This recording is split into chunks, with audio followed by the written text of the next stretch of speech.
আমাদের মতো দুর্বল দেশের মানুষগুলোকে ভিনদেশীরা, বিজাতিরা তারা আমাদেরকে বিভক্ত করে এবং ডিভাইড অ্যান্ড রোল গেম তারা খেলে আমাদের ব্যাপারে। আমরা জানি সবাই, কিন্তু এরপরও আমরা ফাঁদে পা দিই। আমাদের মধ্যে তারা বিভক্তি সৃষ্টি করে, সেখানে সে তারা মৌলবিধি মাতবরি করে, এবং আমরা কোমরটা সোজা করে আজও পর্যন্ত 50 বছর বয়স হয়েছে আমাদের, এই দেশটা আমরা এখনো দাঁড়াতে পারিনি। এর অন্যতম কারণ হলো আমাদের এই বিভক্তিগুলো, এই বিরোধগুলো, আমাদের এই পারস্পরিক যে লড়াই, এটা আমাদেরকে এগুতে। আল্লাহ সুবহানাহু ওয়া তাআলা আমাদের জন্য, বিশেষ করে ঈমানদারদেরকে লক্ষ্য করে, পরস্পরে ঐক্যবদ্ধ থাকা এটাকে আমাদের জন্য আবশ্যক করে দিয়েছেন, নির্দেশ জারি করেছেন। আর বিচ্ছিন্ন হওয়া, বিভক্ত হওয়া এটাকে আমাদের জন্য হারাম করে দিয়েছেন। এই জন্য ঈমান সবসময় ঐক্যের আহ্বান করে। ঈমানদার সবসময় ঐক্যবদ্ধ থাকতে হয়, কারণ এটা ঈমানের দাবি। আল্লাহ সুবহানাহু ওয়া তাআলা বলেছেন, ওয়া'তাসিমু বিহাবলিল্লাহি জামিআন ওয়া লা তাফাররাকু, তোমরা আল্লাহর রশিকে সবাই মিলে আঁকড়ে ধরো, ওয়া লা তাফাররাকু, আর তোমরা বিচ্ছিন্ন হয়েও না, বিভিন্ন দলে দলে, গ্রুপে গ্রুপে বিভক্ত হয়েও না। ওয়াযকুরু নি'মাতাল্লাহি আলাইকুম, আর আল্লাহর নিয়ামতের কথা তোমরা স্মরণ করো। ইয কুনতুম আ'দাআ, যখন তোমরা শত্রু ছিলে। নবী করিম সাল্লাল্লাহু আলাইহি সাল্লাম মদিনায় যখন এসেছেন, তার হাতে হাত রেখে তার প্রতি ঈমান আনয়ন করে ইসলামের সুশীতল ছায়ায় আসার আগে মদিনার মানুষদের মধ্যে যে বহুদা বিভক্তি ছিল, সেদিকে ইঙ্গিত করে আল্লাহ বলছেন, ইয কুনতুম আ'দাআ, স্মরণ করো সেই সময়ের কথা যখন তোমরা পরস্পর ভয়ঙ্কর শত্রুতায় লিপ্ত ছিলে। যুগ যুগ ধরে তোমরা এক গোত্র আরেক গোত্রের বিরুদ্ধে যুদ্ধে লিপ্ত ছিলে। ফাসবাহতুম ফাআল্লাফা বাইনা কুলুবিকুম, আল্লাহ তাআলা তোমাদের পরস্পর অন্তরগুলোকে মিলিয়ে দিলেন, অন্তরগুলোর মধ্যে পরস্পরের প্রতি সম্প্রীতি, সৌহার্দ্য এমনভাবে সৃষ্টি করে দিলেন। ফাসবাহতুম বিনিআমাতিহি ইখওয়ানা, ফলে আল্লাহর নেয়ামতে তোমরা ভাই ভাই হয়ে গেলে একে অন্যের প্রতি। এই আয়াত আমাদেরকে ঐক্যবদ্ধ থাকার গুরুত্বের প্রতি সুস্পষ্ট নির্দেশনা দেয়, এবং বিভক্তি সেটা যেন আমাদের জন্য কোনোভাবেই শোভনীয় নয়, সেটি বিষয় এখান থেকে পরিষ্কার বার্তা আমরা পেলাম। অন্য আয়াতে আল্লাহ বলেছেন, ওয়াতিউ আল্লাহ ওয়া রাসূলাহ, তোমরা আল্লাহ এবং তার রাসূলের আনুগত্য করো। তবে আল্লাহ এবং তার রাসূলের আনুগত্যের পাশাপাশি ওয়ালা তানাযাউ, তোমরা পরস্পর বিবাদে লিপ্ত হইও না।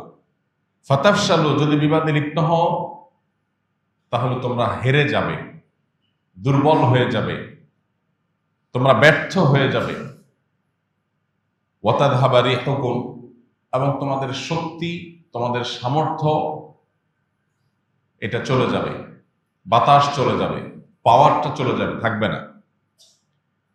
আর এই ঐক্যবদ্ধ থাকার জন্য ভিন্ন ভিন্ন মতের মানুষগুলোকে নিজের ভাই মনে করে কাঁধে কাঁধ মিলিয়ে বৃহত্তর স্বার্থে একযোগে কাজ করার জন্য প্রয়োজন হয় পরম ধৈর্য এবং সবরের। এই জন্য আল্লাহ তাআলা আয়াতের পরের অংশে বলেছেন, ওয়াসবিরু, আর ধৈর্য ধারণ করবে, মাথা গরম করা যাবে না, সীমা লঙ্ঘন করা যাবে না। ভিন্ন মতের মানুষদের সাথে থাকতে গেলে, কাঁধে কাঁধ মিলিয়ে ঐক্যবদ্ধ থাকতে গেলে ধৈর্য ছাড়া, সবর ছাড়া কোনোদিনই সম্ভব না।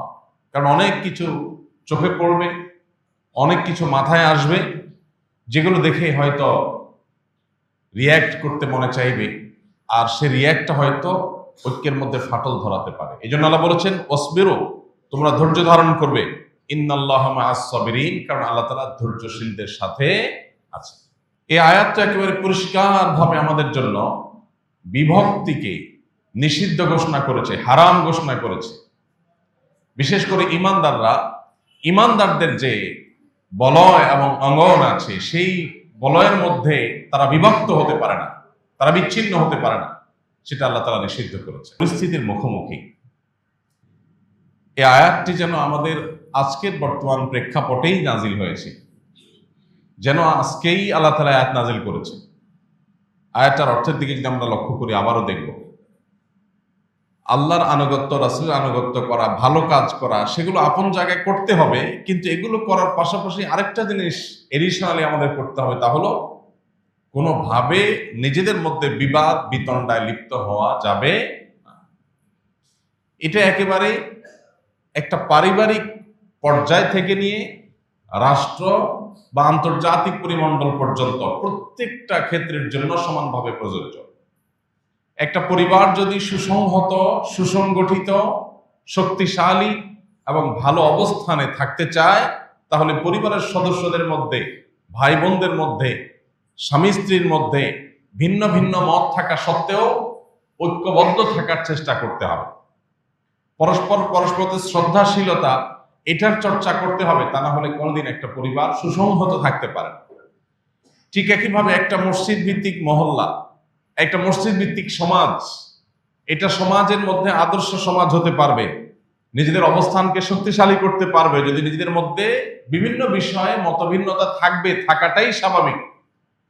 সেই মতভিন্নতা থাকা সত্ত্বেও যদি একে অন্যকে ধারণ করে, একে অন্যের প্রতি রেসপেক্ট করে, একে অন্যের ভালো গুণগুলোকে দেখে খারাপগুলোকে ইগনোর করে যদি পাশে একে অন্যের থেকে চলতে পারেন, তাহলে সেই মসজিদ মহল্লা এটা হবে আদর্শ মসজিদ মহল্লা, তাদের হবে সামাজিক অবস্থান অনেক শক্তিশালী।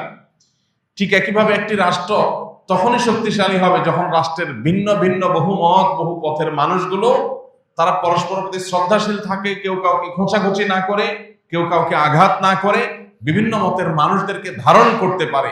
এই জিনিসটা করা ছাড়া একটা রাষ্ট্র কখনো শক্তিশালী বা সুসংহত অবস্থানে যেতে পারে না।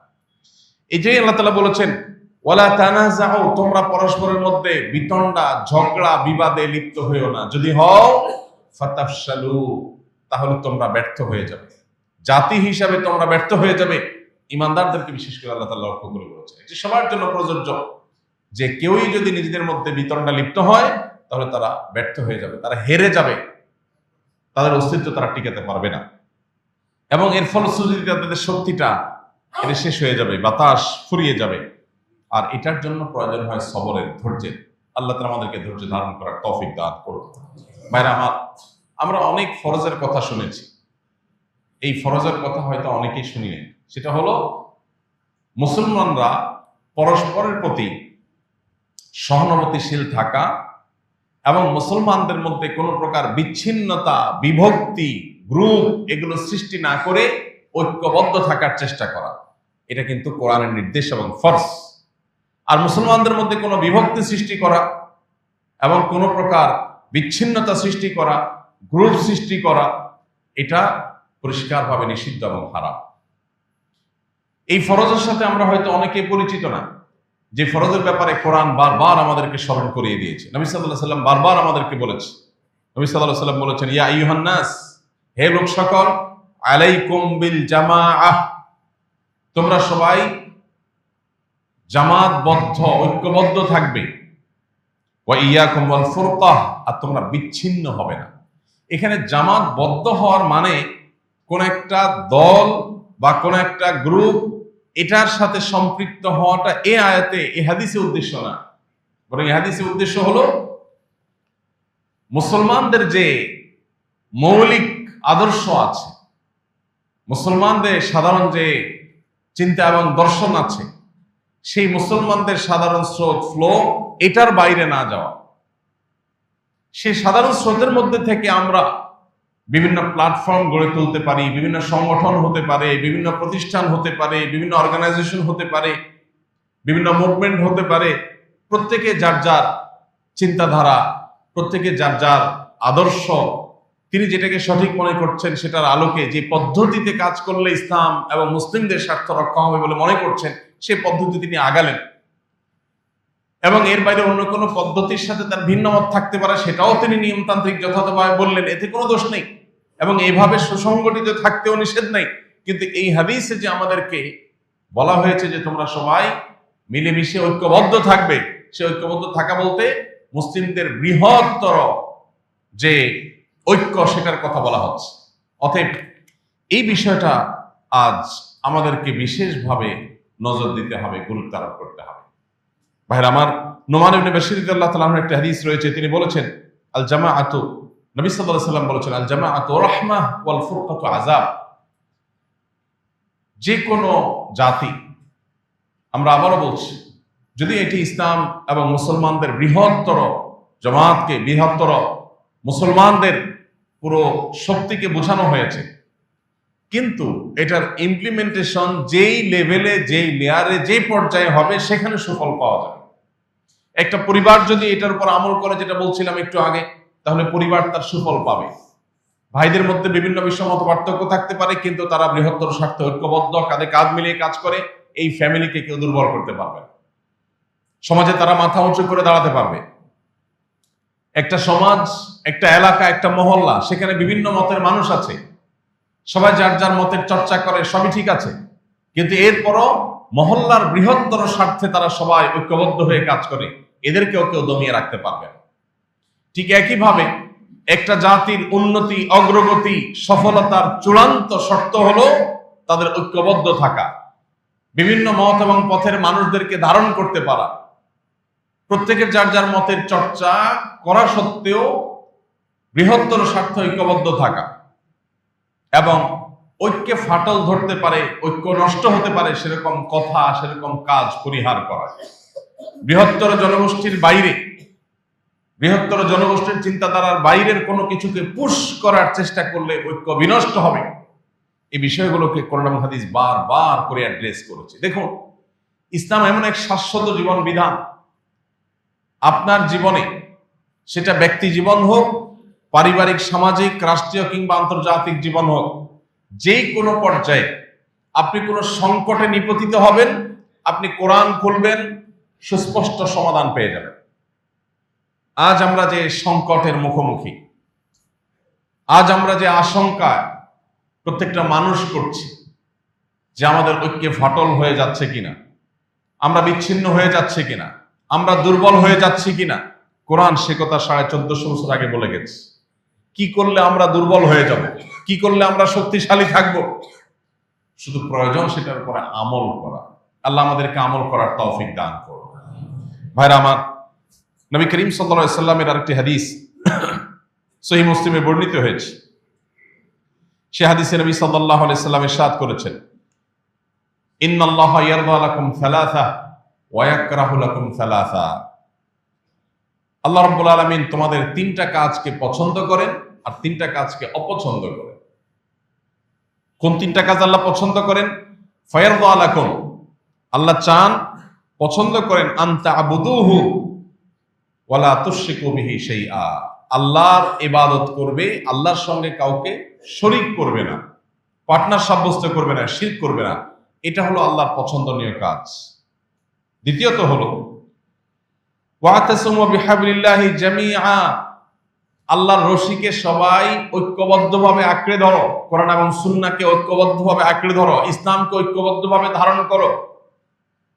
3 নম্বর হলো ওয়ালা তাফাররাকু, কোন প্রকার বিচ্ছিন্ন হয়েও না, নিজেরা বিভিন্ন গ্রুপে বিভক্ত হয়ে যেও না। এই তিনটা কাজ আল্লাহ পছন্দ করেন। আর যে তিনটা কাজ আল্লাহ অপছন্দ করেন সেগুলো কি? ওয়ায়াকরাহু লাকুম কিল ওয়া কাল ওয়া কাসরাতাস সুআল ওয়া ইদাআতাল মাল। আর যে তিনটা কাজকে আল্লাহ অপছন্দ করেন তার প্রথম হলো কিল ওয়া কাল, কোন অথেন্টিক সোর্স ছাড়া কে কি বলেছে, কে কি ভেবেছে, মানুষের সম্পর্কে প্রপাগান্ডা, বিভিন্ন রকমের গুজব বা আনঅথেন্টিক সোর্স থেকে পাওয়া তথ্যের ভিত্তিতে মন্তব্য করে বেড়া, এটা আল্লাহ অপছন্দ করেন, এটা আল্লাহ পছন্দ করেন না। আর সোশ্যাল মিডিয়ার চতুর্দিকে দেখবেন এটার সয়লাভ চলছে, কে কি বলছে, কে কি ভাবছে, কার উদ্দেশ্য কি ছিল, অহেতুক এই সমস্ত বিষয়গুলোর পেছনে পড়ে থাকা, এটা আল্লাহ পছন্দ করেন।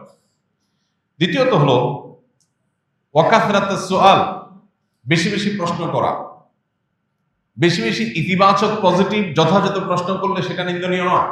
এখানে বেশি বেশি প্রশ্ন বলতে অহেতুক, অবান্তর, অপ্রাসঙ্গিক, অজাগায় এবং নিয়ম বহির্ভূত প্রশ্ন করা, অসৎ উদ্দেশ্যে প্রশ্ন করা, এটাকে আল্লাহ পছন্দ করেন। আর তৃতীয়ত হলো ইদাআতাল মাল, সম্পদ নষ্ট করা, সম্পদ অপচয় করা, সম্পদ নষ্ট করা, সম্পদ হানি করা, ভাঙচুর করা, অহেতুক সম্পদের ক্ষতি করা, এটা আল্লাহ তাআলা অপছন্দ করেন। তাহলে হাদিস থেকে আমরা বুঝলাম আল্লাহর পছন্দনীয় কাজের তালিকায় দুটি বিষয় বিশেষভাবে রয়েছে। এক হলো ঐক্যবদ্ধ থাকা, আর দ্বিতীয়ত হলো বিচ্ছিন্ন না হওয়া। যারা বিচ্ছিন্ন হয় না, এই মানুষগুলোকে আল্লাহ তাআলা পছন্দ করেন।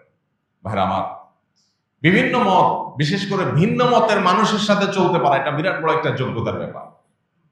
এটা সবাই পারে না। আপনার সাথে আমার বিভিন্ন বিষয়ে মত পার্থক্য আছে, এরপরও আপনার সাথে আমি ঐক্যবদ্ধভাবে কোনো কাজ করতে পারছি, এটা হলো বিশাল বড় যোগ্যতার ব্যাপার। এই যোগ্যতা অর্জন করা ছাড়া পৃথিবীতে কেউই পরিপূর্ণভাবে সাকসেস হতে পারে না। আপনি একটা ব্যবসা পরিচালনা করবেন, আপনার ব্যবসায়িক পার্টনারের সাথে আপনার বিভিন্ন বিষয়ে মতভিন্নতা থাকতে পারে। আল্লাহ তাআলা বিভিন্ন রুচি দিয়ে মানুষকে সৃষ্টি করেছে, কিন্তু এরপরও আপনার ব্যবসার স্বার্থে তার সাথে ঐক্যবদ্ধ থাকতে পারাটা, এটা একটা যোগ্যতার ব্যাপার। এই যোগ্যতা যদি উভয় পার্টনার বা সব পার্টনারদের মধ্যে না থাকে, তাহলে তারা সাকসেস হয় না। ঠিক একইভাবে একটা রাষ্ট্র, একটা সমাজ, এটা গঠন করতে গিয়ে সমাজের সমস্ত সদস্যরা, মানুষগুলো, তারা যদি ঐক্যবদ্ধ না থাকে, তাদের নেতৃবৃন্দ যদি তাদেরকে ঐক্যবদ্ধ রাখতে না পারেন, বিশেষ করে জাতীয় স্বার্থে, তাহলে সেই জাতি সারা জীবন বিদেশিদের, ভিন দেশিদের, ভিন ধর্মের, ভিন জাতির গোলামি করা ছাড়া তাদের কপালে আর কিছু জুড়তে পারে না। আল্লাহ রাব্বুল আলামিন আমাদেরকে ঐক্যবদ্ধ থাকার গুরুত্বকে বোঝার তৌফিক দান করুন। ভাইরা আমার, নবী করিম সাল্লাল্লাহু আলাইহি সাল্লাম আরেকটা হাদিসে প্রসঙ্গ উল্লেখযোগ্য, তিনি বলেছেন, লা তাবাগাদু ওয়ালা তাহাসাদু ওয়ালা তাদাবারু ওয়া কুনু ইবাদাল্লাহি ইখওয়ানা। তোমরা একে অন্যের সাথে শত্রুতা বিদ্বেষে লিপ্ত হইও না, এবং তোমরা একে অন্যের প্রতি হিংসা পরায়ণ হইও না, একে অন্যের পেছনে লেগো না। তোমরা পরস্পরের ভাই হয়ে থাকো, আল্লাহর বান্দা হয়ে থাকো, ইমানদারদেরকে লক্ষ্য করে আল্লাহ বলেছে। অতএব এই হাদিসগুলো আজ আমাদের জন্য খুবই গুরুত্বপূর্ণ। বিশেষ করে আজকের সমাজ বাস্তবতা এই হাদিস বড় অসহায় একটা অবস্থানের মতো। অর্থাৎ এই হাদিসকে কেউ খুব একটা গুরুত্বের সাথে আমলে নেয় না। হিংসা আজ আমাদের সবচেয়ে পছন্দের আইটেম। পরস্পরের সাথে লেগে থাকা, একজন আরেকজনের সাথে শত্রুতা করা, অসুস্থ প্রতিযোগিতা এবং কম্পিটিশনে লিপ্ত হওয়া, এটা আমাদের নিত্য নৈমিত্তিক একটা বিষয়ে পরিণত হয়েছে। সেটা ধর্মীয় প্রতিষ্ঠান, মসজিদে, মাদ্রাসাতে যেমন হয়, সেটা আমাদের পরিবার এবং সমাজের ক্ষুদ্র ক্ষুদ্র পরিসরে যেমন হয়, আমাদের রাষ্ট্রীয় পর্যায়ে, আন্তর্জাতিক পর্যায়ে সেগুলো আরো বেশি হয়, এবং সেটাই আমাদের দুরবস্থার অন্যতম কারণ। নবী করিম সাল্লাল্লাহু আলাইহি ওয়াসাল্লাম বলেছেন, আল কুফরু মিল্লাতুন ওয়াহিদা। সমস্ত কুফরি শক্তি, মুসলিম বিরোধী শক্তি, তারা ঐক্যবদ্ধ। আপনি লক্ষ্য করবেন যে মুসলিমদের স্বার্থ বিরোধী বিষয়ে কাজ করার ক্ষেত্রে তারা পরস্পরের সহযোগী। এত নির্লজ্জ এবং এত নিকৃষ্ট অবস্থান তারা নিচ্ছে। মানবতা বিরোধী অপরাধ হচ্ছে, মানুষ খুন হচ্ছে, শত শত শিশু নিহত হচ্ছে, দুর্ভিক্ষে মানুষ মারা যাচ্ছে, সেখানে ত্রাণের গাড়ি ঢুকতে দেওয়া হচ্ছে না, নীরবে সব সমর্থন করে যাচ্ছে। অতিথি ডেকে এনে তাদেরকে লাঞ্ছিত করছে, অপমানিত করছে, মিডিয়ার সামনে শত শত অপসরা, গোটা বিশ্বের মানুষের সামনে তাদেরকে নাজেহাল করে ছাড়ছে। কিন্তু একটা লোক বলছে না যে লোকটা বেয়াদব বা অসভ্য, কেউ বলছে না। প্রত্যেকটা লোক মুখে কুলুপ দিয়ে বসে আছে। কেন? তাদের বৃহত্তর স্বার্থ নষ্ট হবে। একটা উদ্ভট, একটা উন্মাদ, একটা পাগল, একটা অসুস্থ মস্তিষ্কের মানুষকেও নীরবে নিবৃতে তারা সমর্থন করে যায় তাদের বৃহত্তর স্বার্থে। সে জানে এবং তার সাথেও ভিন্ন মত আছে, কিন্তু এরপরও তার স্বার্থে সে চুপচাপ থাকে, নীরব থাকে। আর আমরা সব বিষয়ে একমত থাকা সত্ত্বেও আমরা একে অন্যকে খোঁচাখোঁচি না করলে, বিরোধিতা না করলে, পিছনে লাগালাগি না করলে আমাদের পেটের ভাত হজম হয় না। আর এই জন্য বলেছি, এই হাদিসটা আজ বড় অসহায় হয়ে গেছে। এই হাদিসের কোনো বাস্তবায়ন আমাদের জীবনে খুব একটা দেখা যায় না, লক্ষ্য করা যায় না। এই জন্য ভাইরা, অন্যান্য ফরজের সাথে, অন্যান্য আমলের সাথে এই আমলটা, এই ফরজটার প্রতি আমাদের বিশেষভাবে মনোযোগী হতে হবে। তা হলো ঐক্যবদ্ধ থাকার চেষ্টা করা। আল্লাহ আমাদের সেই তৌফিক দান করুন। এই মসজিদ আমাদেরকে ঐক্যবদ্ধ থাকার শিক্ষা দেয়, এই নামাজ আমাদেরকে ঐক্যবদ্ধ থাকার শিক্ষা দেয়। দেখুন, আপনি যখন নামাজের কাতারে দাঁড়িয়েছেন, আপনার প্রতিবেশী যার সাথে আপনার গন্ডগোল হতে পারে, নামাজের তার পাশেই আপনি দাঁড়িয়ে নামাজ পড়ছেন, কাঁধে কাঁধ মিলিয়ে একটা কাতারে দাঁড়াতে পারা সহজ কথা না। সে কাজটা নামাজ করছে। আপনি আরেকটা ইসলামিক দল, তাদের আইডিওলজির সাথে আপনার ভিন্ন মত আছে, এরপরও আপনারা নামাজের জামাতে কাঁধে কাঁধ মিলিয়ে দাঁড়াচ্ছি। এটা ঐক্যের শিক্ষা দেয় যে মত ভিন্ন হতে পারে, কিন্তু নামাজ আমাকে একত্র করছে, আমাকে পাশাপাশি দাঁড়াতে উৎসাহিত করছে, উদ্বুদ্ধ করছে এবং ফাঁকা জায়গা রাখতে নিষেধ করছে। নবী সাল্লাল্লাহু আলাইহি সাল্লাম বলেছেন, খায়রুকুম আলিয়ানুকুম মানাকা ফিস সালাহ, তোমাদের ভিতরে সবচেয়ে ভালো মানুষ হলো তারা যারা নামাজের মধ্যে পাশের নামাজি ভাইয়ের জন্য তার কাঁধকে কোমল করে দেয়, হার্ড করে না, অর্থাৎ অন্য ভাইকে ধারণ করে, তাকে জায়গা করে দেয়। আপনি ভিন্ন মতের মানুষকে নামাজের মধ্যে ঐক্যবদ্ধ করছেন, মসজিদ থেকে বের হয়ে দুইজনের দুইটা কেবলা বানাচ্ছেন, দুজন দুজনের বিরোধিতা করছেন, শত্রুতা করছেন। ভাইরা আমার, এই জন্য এইটার চর্চা আমাদের সমাজে, আমাদের ব্যক্তিতে, আমাদের ভেতরে অনেক বেশি বাড়াতে হবে। আল্লাহ আমাদের সবাইকে সে তৌফিক দান করুন। আজ আমরা কিভাবে ঐক্যবদ্ধ থাকব সেই সূত্র আমরা খুঁজে বেড়াচ্ছি। পৃথিবীর মানুষকে ঐক্যবদ্ধ থাকার সবচেয়ে বড় শিক্ষা দিয়েছেন যিনি, তিনি হলেন মুহাম্মদ সাল্লাল্লাহু আলাইহি সাল্লাম। এটা কথার কথা নয়। তিনি শুধুমাত্র থিওরি দিয়ে ক্ষান্ত হন নাই, তিনি যে জীবন দর্শন উপস্থাপন করেছেন বিশ্ববাসীর কাছে, সেটা আল্লাহর দেওয়া জীবন দর্শন। সেই জীবন দর্শনের প্রত্যেকটা বিষয় তিনি যেমন থিওরি দিয়েছেন, সেটার বাস্তবায়ন তিনি করেছেন, সেটার প্রয়োগ তিনি করেছেন, দৃষ্টান্ত তিনি স্থাপন করেছেন। পৃথিবীর ইতিহাসের অন্যান্য মনীষী যারা মানুষের জীবন দর্শনের বিভিন্ন থিওরি দিয়ে গেছেন, জীবনে নিজে কোনোদিন বাস্তবায়ন করেন নাই। রাষ্ট্রবিজ্ঞান নিয়ে তার অনেক ভাবনা আছে, সেগুলো রেখে গেছেন, কিন্তু তিনি কখনো রাষ্ট্র চালায়া সেটার বাস্তবায়ন করে তিনি দেখাতে হয়তো পারেননি। কিন্তু মুহাম্মদ সাল্লাল্লাহু আলাইহি সাল্লাম এমন একজন মানুষ, তিনি যা বলেছেন সেটা নিজে করে দেখিয়েছে। এরকম আরেকটা নজির আপনি পৃথিবীতে হয়তো খুঁজে পাওয়া কঠিন হবে। ভাইরা আমার, কিভাবে আমরা ঐক্যবদ্ধ থাকবো তার সবচেয়ে বড় এক্সাম্পল, সবচেয়ে বড় উদাহরণ মুহাম্মদ সাল্লাল্লাহু আলাইহি সাল্লাম। আমরা শুরুতে যে আয়াত তেলাওয়াত করছি, সেই আয়াতে কিন্তু সেই সূত্র রয়েছে। আল্লাহ রাব্বুল আলামিন বলেছেন, ওয়াযকুরু নি'মাতাল্লাহ, হে মদিনাবাসী, হে মুসলমানেরা, তোমরা আল্লাহর সেই নিয়ামতের কথা স্মরণ করো। ইয কুনতুম আ'দাআ, যখন তোমরা পরস্পরের শত্রু ছিলে। আউস খাজরাজ, বনু কুরাইজা, বনু নাজির, মক্কার গোত্রগুলো পরস্পরের সাথে এমন ভাবে বিদ্বেষ, শত্রুতায় লিপ্ত হয়েছে, যুগ যুগ ধরে তারা যুদ্ধ করেছে। বাবা মারা যাওয়ার সময় ছেলেকে ওসিয়ত করে যেত যে আমি আমার অমুক গোত্র যারা আমার শত্রু, তাদের থেকে প্রতিশোধ পরিপূর্ণ নিয়ে তাদেরকে সমূলে শেষ করে যেতে পারলাম না, আমি চলে যাচ্ছি, তোমার কাঁধে দায়িত্ব দিয়ে গেলাম, তুমি বাকি কাজ করবা। সেই ছেলে আবার মরার সময় তার সন্তানকে ওসিয়ত করে যেত। এই ছিল যাদের ট্র্যাডিশন। আল্লাহ বলেছেন, ফাআল্লাফা বাইনা কুলুবিকুম, তোমাদের মধ্যে বহুদা বিভক্ত জাতিকে আল্লাহ তাআলা একত্র করে দিলেন। কিরকম একত্র করে দিলেন? আউস এবং খাজরাজ উভয় গোত্রের মানুষেরা নবী সাল্লাল্লাহু আলাইহি সাল্লামের নেতৃত্বে একই প্লেটে দস্তরখানে বসে তারা খাবার খেয়েছে এবং কাঁধে কাঁধ মিলিয়ে কান্নাহুম বুনিয়ানুম মারসুস, সীসা ঢালা প্রাচীরের মতো তারা একে অন্যের সাথে কাঁধে কাঁধ মিলিয়ে আল্লাহর রাহে লড়াই করেছেন, জিহাদ করেছেন। যেখানে পরস্পরে তারা যুদ্ধে লিপ্ত ছিলেন, সেখানে তাদের সব শক্তিগুলো এক হয়ে গেল। মিরাকল কি ছিল? মুহাম্মদ সাল্লাল্লাহু আলাইহি সাল্লামের যোগ্য নেতৃত্ব। তিনি যখন মদিনায় এসেছেন, মদিনায় ইহুদিদের বসবাস ছিল, মদিনার স্থানীয় অরিজিনাল যারা তাদের বসবাস ছিল, আশেপাশে বেদুইনদের বসবাস ছিল। এখন আবার নবী সাল্লাল্লাহু আলাইহি সাল্লামের নেতৃত্বে মক্কা থেকে শত শত হাজারো মানুষ শরণার্থী হয়ে এসেছে, আশ্রয় প্রার্থী হয়ে এসেছে, মদিনায় অতিথি হয়ে এসেছে, তাদের বসবাস শুরু হয়েছে। চারটি শ্রেণীর মানুষের বসবাস মদিনায় ছিল। একদিকে ইহুদি, অপরদিকে মদিনার যে মানুষগুলো তারা আদি এবং প্রাচীন মুশরিকরা, আবার অপরদিকে বেদুইনরা, মদিনার আশেপাশে ছোট ছোট গোত্রে যারা বিভক্ত ছিল। এবং চতুর্থ শ্রেণীর মানুষ ছিলেন মক্কা থেকে নবী সাল্লাল্লাহু আলাইহি ওয়াসাল্লামের নেতৃত্বে আসা মুহাজির সাহাবীরা।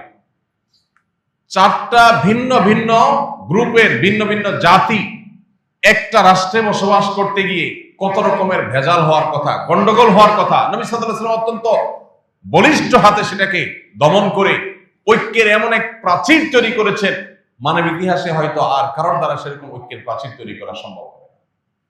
তিনি ঐতিহাসিক যে মদিনা সনদ, এটা যে তিনি রচনা করেছেন, কেন করেছেন? মদিনাবাসীকে ঐক্যবদ্ধ রাখবার জন্য, সবাইকে ঐক্যবদ্ধ রাখার জন্য সর্বোচ্চ ছাড় তিনি দিয়েছেন। মক্কা থেকে যারা এসছেন তারা যেন মদিনা রাষ্ট্রের অর্থনীতির উপরে কোনো প্রভাব না ফেলে। এতগুলো মানুষ বাহির থেকে আসছে, যাদের ঘর নাই, বাড়ি নাই, ব্যবসা নাই, বিজনেস নাই, কাজ নাই, তাহলে তারা আসার কারণে মদিনাবাসীর কোনো অসুবিধা যেন না হয়, তাদেরকে নবী সাল্লাল্লাহু আলাইহি ওয়াসাল্লাম নিজস্ব ব্যবসা বাণিজ্য এবং নিজস্ব উদ্যোগ এগুলো গড়ে তোলার জন্য উৎসাহ দিয়েছেন। সবাই বাজারে বাজারে গিয়েছে, নিজস্ব উদ্যোগ তারা তৈরি করেছে, নতুন নতুন ব্যবসা স্থাপন করেছে, বরং মদিনা রাষ্ট্রের অর্থনৈতিক চাকাকে আরো সচল করতে ভূমিকা রেখেছে। এই ছিল নবী সাল্লাল্লাহু আলাইহি ওয়াসাল্লামের বলিষ্ঠ নেতৃত্ব। ইহুদিরা ঝামেলা করতে পারে, তাদের সাথে আগেই লিখিত চুক্তি করে ফেলেছেন, যাতে তারা গাদ্দারি করলে তাদের চুক্তির আলোকে তাদের বিরুদ্ধে অ্যাকশন নেওয়া যায়। বেদুইনদেরকে তিনি ঐক্যবদ্ধ করেছেন, তাদেরকেও ধারণ করেছেন। আমরা দেখি কোরআন আমাদেরকে ঐক্যবদ্ধ হওয়ার সূত্র শিখিয়েছে। আল্লাহ বলেছেন, কুল ইয়া আহলাল কিতাব তাআলাউ ইলা কালিমাতিন সাওয়াইন বাইনানা ওয়া বাইনাকুম, হে আহলে কিতাব, আসো, যে ব্যাপারে তোমাদের সাথে আমাদের কোনো ভিন্ন মত নাই, সেই ব্যাপারে আমরা অন্তত এক কাতারে দাঁড়াই, ঐক্যবদ্ধ হই। সেটা কি?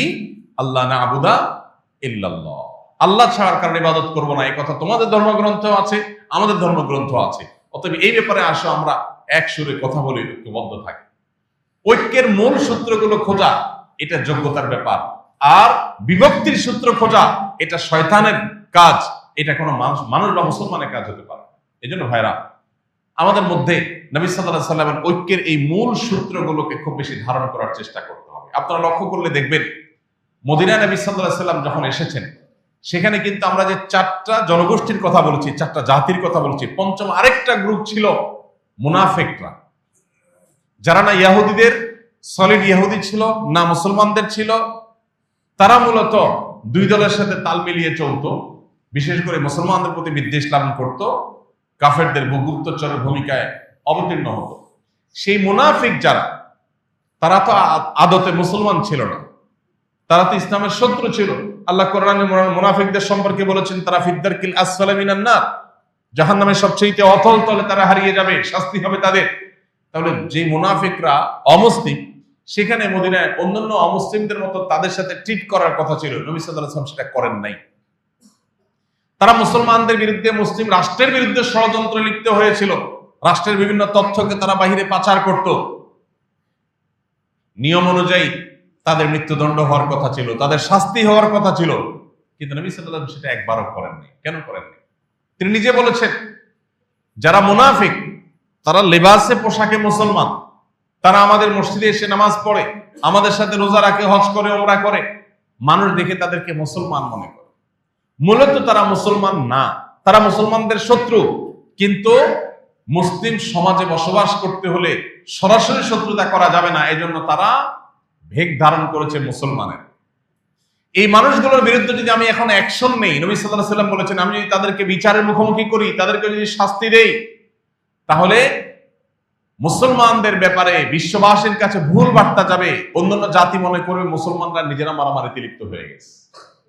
এটা যেন না হয়, সেজন্য মুনাফিকদের শাস্তি দেওয়া থেকে তিনি বিরত থাকলেন। তাহলে বোঝা গেল, ঐক্যবদ্ধ থাকতে গেলে বহু উল্টাপাল্টা দেখার পরও ঐক্যের প্রয়োজনে সেটাকে হজম করার অভ্যাস এবং শক্তি গড়ে তুলতে হবে।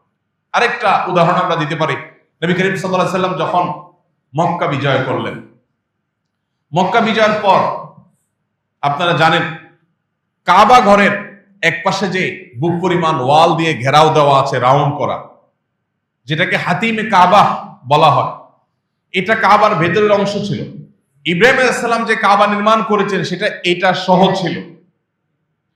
পরবর্তীতে নবী করিম সাল্লাল্লাহু আলাইহি ওয়াসাল্লামের দাদা আব্দুল মুত্তালিবের নেতৃত্বে কুরাইশরা যখন কাবার ওয়াল পুরান হয়ে ভেঙে পড়ে যাচ্ছে, এরকম অবস্থা, সেটাকে ভেঙে আবার পুনর্নির্মাণ করেছে, তখন তারা এই হাতিমের অংশটাকে বাহিরে রেখেছে, বারান্দার মতো এটাকে ঘেরাও দিয়েছে। তাহলে ইব্রাহিম আলাইহিস সালাম যে অংশটাকে পুরাটাকে মূল ওয়ালের অধীনে এনেছিলেন, তারা সেটা করে নাই, একটু বাহিরে রেখেছে। তো নিশ্চয়ই কাজটা সঠিক না, এই অর্থে যে পুরাটাই তো মসজিদ, এখন কিছু অংশ বাহির হয়ে গেল, ইব্রাহিম আলাইহিস সালামের ভিত্তিটা তো একটু নড়ে গেল। তো নবী করিম সাল্লাল্লাহু আলাইহি সাল্লাম আমাদের আয়েশাকে বলেছেন, আয়েশা, লাউলা কওমুকি হাদিসু আহদিন বিল ইসলাম, তোমার জাতি, তোমার বংশের লোক, এই মক্কার মানুষেরা যদি নতুন মুসলমান না হতো, তাহলে আমি এই কাবা ভেঙে আবার ইব্রাহিম আলাইহিস সালামের যে ভিত্তি তার উপরে পুরা চৌহদ্দির উপরে পুনর্নির্মাণ করতাম।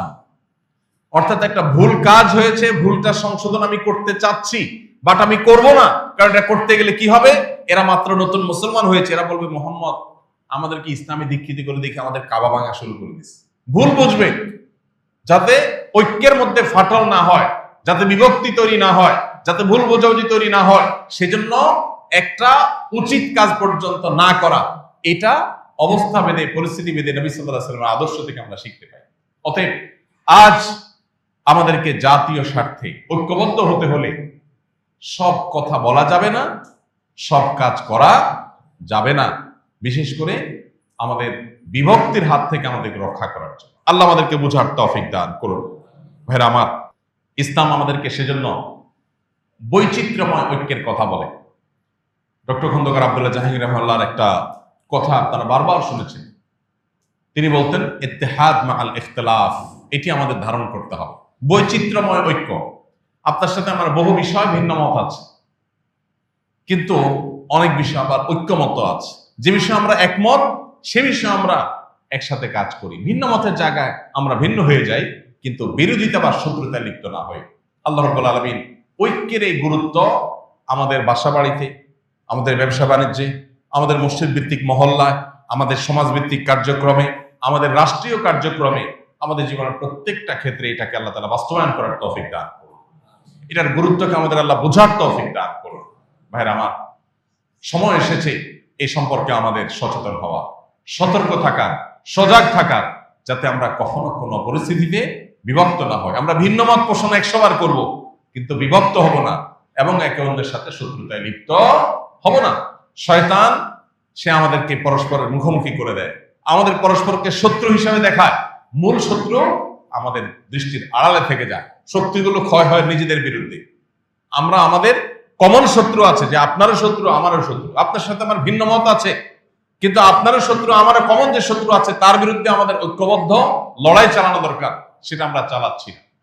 বিশেষ করে আমাদের মতো দুর্বল দেশের মানুষগুলোকে ভিনদেশীরা, বিজাতিরা, তারা আমাদেরকে বিভক্ত করে এবং ডিভাইড অ্যান্ড রোল গেম তারা খেলে আমাদের ব্যাপারে। আমরা জানি সবাই, কিন্তু এরপরও আমরা ফাঁদে পা দেই। আমাদের মধ্যে তারা বিভক্তি সৃষ্টি করে, সেখানে সে তারা মনোবিধি মাতবরি করে, এবং আমরা কোমরটা সোজা করে আজ পর্যন্ত দাঁড়াতে পারিনি। এর অন্যতম কারণ হলো আমাদের এই বিভক্তিগুলো, এই বিরোধগুলো, আমাদের এই পারস্পরিক যে লড়াই, এটা আমাদেরকে এগুতে দেয়। আল্লাহ রাব্বুল আলামিন আমাদেরকে সহনশীল হওয়ার, ধৈর্যশীল হওয়ার এবং ভিন্ন মতের মানুষকে ধারণ করার মতো শক্তি দান করুন। এবং জাতীয় স্বার্থে, বিশেষ করে একজন মুসলমান হিসাবে দ্বীনের স্বার্থে সকল ইমানদারদের সাথে ঐক্যবদ্ধ থাকা, ভিন্ন ভিন্ন মত থাকা সত্ত্বেও প্রত্যেককে ধারণ করে চলার তৌফিক আল্লাহ আমাদের সবাইকে দান। আস-সুন্নাহ ফাউন্ডেশন, উম্মার স্বার্থে সুন্নাহর সাথে।